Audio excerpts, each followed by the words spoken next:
What's up, nerds? Drea here.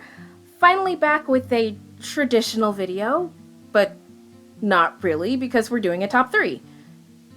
Yes, a top 3, and I'll explain why right now. So I've been into horror movies since college, but I've kind of dabbled like my entire youth. And of course, I've been watching anime for 28 years, so you'd think that I've seen a lot of horror anime. Well, you'd be wrong. Not because I don't like horror anime, it's just because there aren't that many good ones. Mother's Basement has a really good video on this that I'll have linked below, but horror is just not something that a lot of anime get right.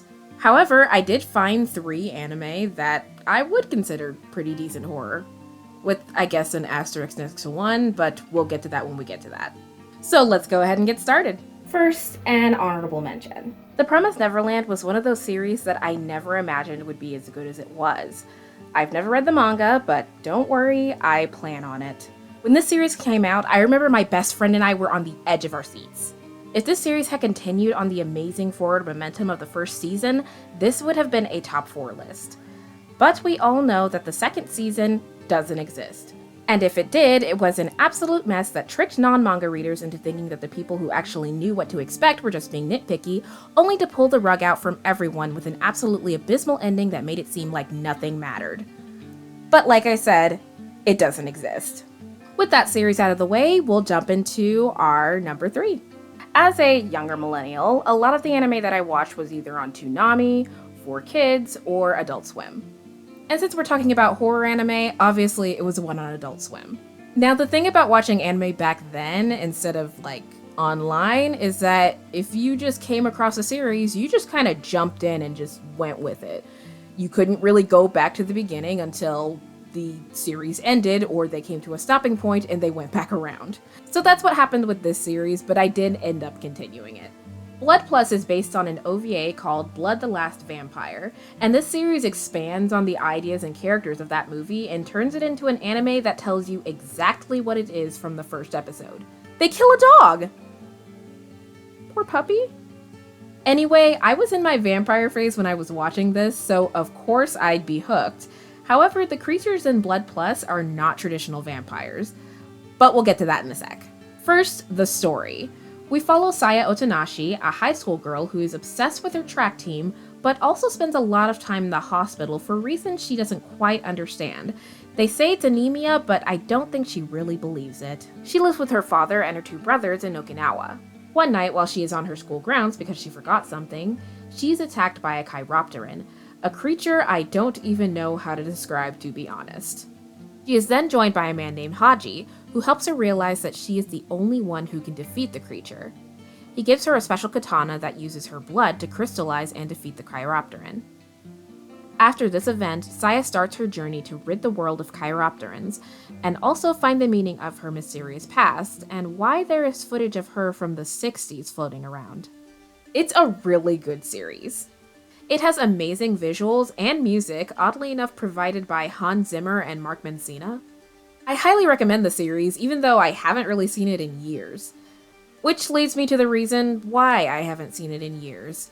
It's not really streaming anywhere. I think in America, the only place you can find it is Tubi? Whatever the hell that is. Yeah, that'll probably be the next series I find it at a convention. Anyway, if you do search it up, don't get it confused with Blood Sea. It's another series by manga team Clamp, and if you know Clamp from cute series like Cardcaptor Sakura and Chobits, this is not that. Don't watch it. For real, just don't watch it. If the words blood smoothie churn your stomach like it does mine, just avoid it. Don't watch it. Also, I guess you could try and track down the original OVA, which I do also have, but to be honest, it's more of a technical marvel than a good movie on its own. See it for the same reason you might watch the original Ghost in the Shell. Educational purposes only. Don't at me. And with that, let's move on to our second place winner. Probably shouldn't call it a winner. So on the surface, this next pick might seem like just some glorified torture porn. And it kind of is, but it's also more than that. Maybe. Another is a series based on a novel by Yukito Ayasuji. And I have not read it, nor will I ever read it because I prefer to watch my horror. I don't remember how I came across this one, but it was good that I watched it when I was already into more hardcore horror stuff. This series is brutal. And I, being the best big sister there is, tricked my little brother into watching it when he was younger and traumatized him. I suck. Anyway, this series is about a suspicious death that took place 26 years before the start of the series. It was a high school girl who was very popular, so everyone was shocked. So shocked that they pretended that she was still alive. In the present, our protagoon transfers into the same class as the dead girl and notices a girl in the corner seat who happens to have the same name as the girl who died all those years ago. Also, no one seems to believe she exists. There are rumors of a cursed classroom and a belief that talking to the girl, Misaki, will cause bad things to happen. Really bad things. Umbrella bad things. Yeah, what most people know about this series are the Final Destination style death scenes, which are animated beautifully, if you're into that kind of thing. Of course, I can't show you any of these scenes because, duh. Basically, those death scenes are what's good about the series because I honestly don't remember much else. Is this a good place to tell you guys that this list is not really in order? I technically should have put Blood Plus before this, probably even at the top, but I'm not gonna go back and redo this. No. I guess I would say give this series a watch for yourselves. It's fine. It's got good animation, good music, and oh my god, just throw that umbrella down the stairs before you start walking, please. You can watch another, god, that is a shitty name for an anime, on Crunchyroll. So let's get right into our number one, which could have been at any spot on this list, but I wrote this in the order that I thought of them. That was a bad idea, but we're gonna keep going. So if you've been watching anime for as long as I have, you come across certain inevitable anime. Anime where the conversation always turned to them when you're talking to anime fans from your era. Death Note is inevitable, Dragon Ball Z is inevitable, Sailor Moon is inevitable, Evangelion is inevitable, and Higurashi is inevitable. However, unlike those other series, I feel like a lot of people in my circle haven't actually seen it. It took me a while to see it too. There's just one thing people know about it. Oh my god, did you see this anime where this girl nails this guy's finger with a huge ass nail? It was crazy. Yep, we're talking about the torture porn anime. But also it's got like a really good story. So this anime is based on a visual novel of the same name that I haven't played because it looks like that. I mean, I almost didn't watch the first anime because it looked like that. But like I said before, I prefer to watch my horror, and Higurashi really delivers on that with the anime. The story follows Keiichi Maibara, who just moved into the small village of Hinamizawa in the summer of 1983.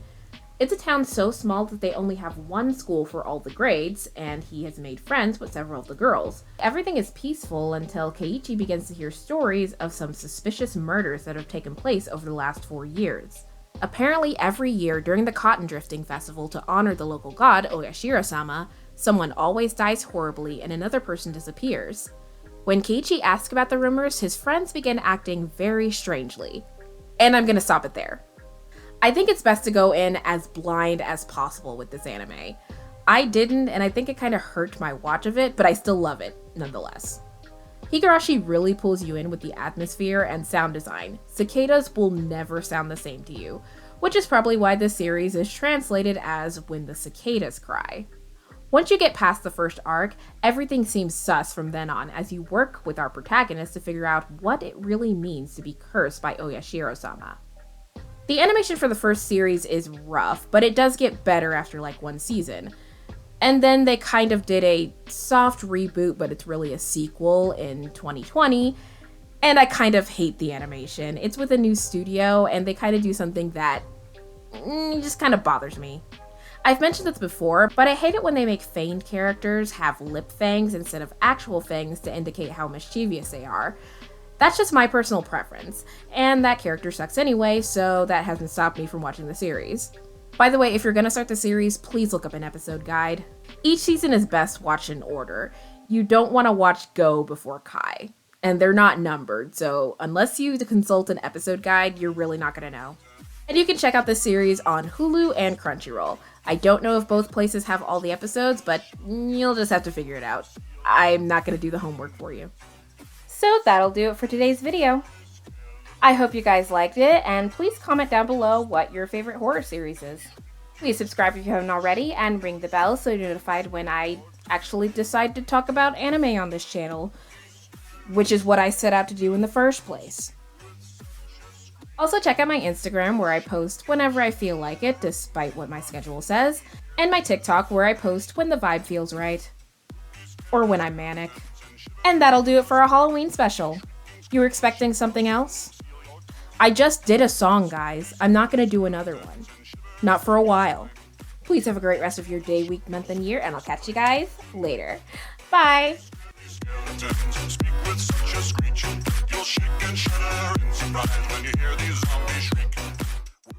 You guys are the first to see this cosplay. I want you guys to understand your privilege.